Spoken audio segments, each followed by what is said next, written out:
Good evening. কেমন আছেন সবাই? নিশ্চয়ই খুব ভালো আছেন। আমার একটি নতুন ভিডিওয় আপনাদের সবাইকে জানাই অনেক স্বাগত। ওয়েদারটা কি সুন্দর দেখেছেন, আর সাথে বেশ পাখির ডাক, কি দারুণই না লাগছে। এদিকে বেরোনোর আগেই আমি বসিয়ে দিয়েছিলাম চা, কারণ আমার শাশুড়ি মাকে যাবার আগে চা করে দিয়ে যাব। আর মা খাবে র চা, আর আমার জন্য করব দুধ চা। এই যে মায়ের চা একদম রেডি, মাকে দিয়ে চলে এলাম। আর এদিকে আমি দুধ চা নিয়ে বাইরে এসে যেই দাঁড়িয়েছি, ও মা, এ কি কাণ্ড!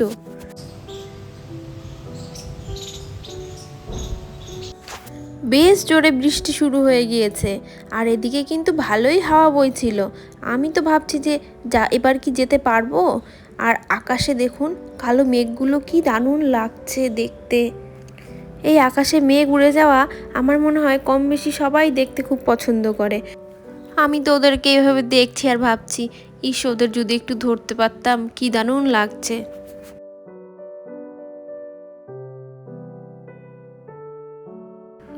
যাই হোক, বৃষ্টি একটু কমতেই কিন্তু বেরিয়ে পড়েছিলাম, কারণ আজ আমাকে মার্কেট যেতেই হবে। আর এদিকে মেয়ে আমাকে বাই বলছে।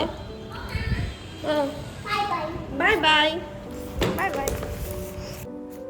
ওর স্কুল থেকে ফোন করেছিল আর্ট অ্যান্ড ক্রাফটের জন্য কিছু জিনিস কালকের মধ্যেই সাবমিট করতে হবে, কারণ ও কদিন স্কুল যায়নি, তো আমরা জানতামও না যে জিনিসগুলো দরকার। তো শেষে মিস আজকে দুপুরেই ফোন করে বলল যে জিনিসগুলোকে কিন্তু কালকের মধ্যেই পাঠাতে হবে। তাই বৃষ্টি সামান্য কমতেই আমরা বেরিয়ে পড়েছিলাম।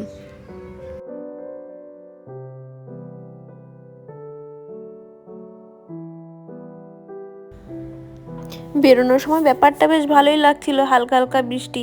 ভেবেছিলাম যে খুব ভালোভাবেই হয়তো চলে যাব, কিন্তু না, কিছু দূর গিয়েই কিন্তু প্রচণ্ড জোরে বৃষ্টি শুরু হয়ে গিয়েছিল।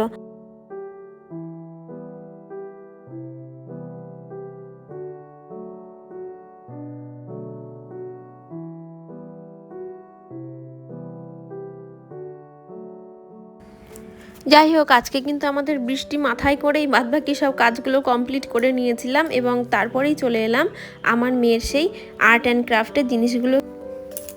বেশ অনেক কয়েকটা জিনিসেরই লিস্ট দিয়েছিল মিস, সবগুলোকে নিয়ে নিয়েছিলাম। আর তারপরে এই দাদা আমাদেরকে বের করে দিয়েছিল কালারগুলো, কারণ মিস কোনো কালার সেভাবে মেনশান করে দেয়নি। তো দাদা আমাদেরকে সব কালারগুলো দিয়ে দিয়েছিল, এরপর আমরা বেছে বেছে নিচ্ছিলাম। আমরা সেই মেয়েরা নেল পালিশের দোকানে গিয়ে যেমন কালার বেছে বেছে নেল পালিশ চুজ করি, একদম ঠিক সেই রকমই একটা ব্যাপার কিন্তু। পরে ওখান থেকে চলে গিয়েছিলাম একটি মিষ্টির দোকানে। সেখানে গিয়ে প্রথমেই এই জিলাপি ভাজা দেখে ভাবলাম একটু ভিডিওটা করে নিয়ে আপনাদের সাথেও একটু শেয়ার করে নেব। কিছুটা পরিমাণ জিলাপি নিয়ে নিয়েছিলাম আমার মেয়ের জন্য। আর জিলাপি ভাজতে ভাজতে দাঁড়িয়েছিলাম, তো সেই সময়ের মধ্যে একটু মিষ্টি খেয়ে নিয়েছিলাম।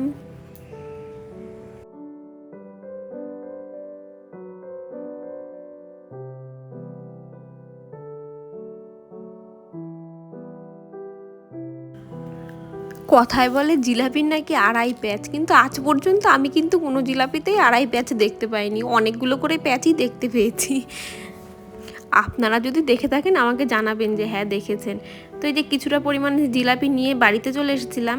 আর দেখুন, মেয়ের আর্ট অ্যান্ড ক্রাফটের যে জিনিসগুলো নিয়েছিলাম, কটা আইসক্রিম স্টিক, সাথে থার্মোকলের 4টে প্লেট, আর এই 2 কালারের পেপার, চার্ট পেপার। আর মিস বলেছিল এরকম একটা প্লাস্টিকের বাউল টাইপের দিতে, আর সাথে সেই কালারগুলো।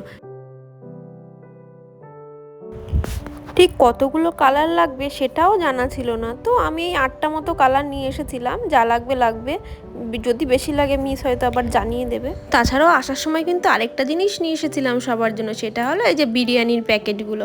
এগুলোকে আগে মাইক্রোওভেন আমি কিছুক্ষণ ঘুরিয়ে নেব, তাহলে গরম হয়ে যাবে, যেহেতু বৃষ্টিতে ভিজে এসেছি আর অনেকক্ষণ টাইম হয়েও গেছে, এগুলো ঠান্ডা হয়ে গেছে।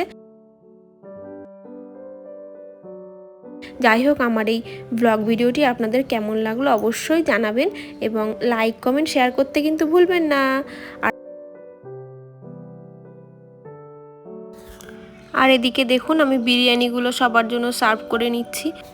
তো আপনারা সবাই অনেক ভালো থাকবেন, সুস্থ থাকবেন, আর আমার এই ভিডিওগুলো দেখতে থাকবেন। আজকের জন্য তাহলে এই পর্যন্তই। বাই বাই, ধন্যবাদ।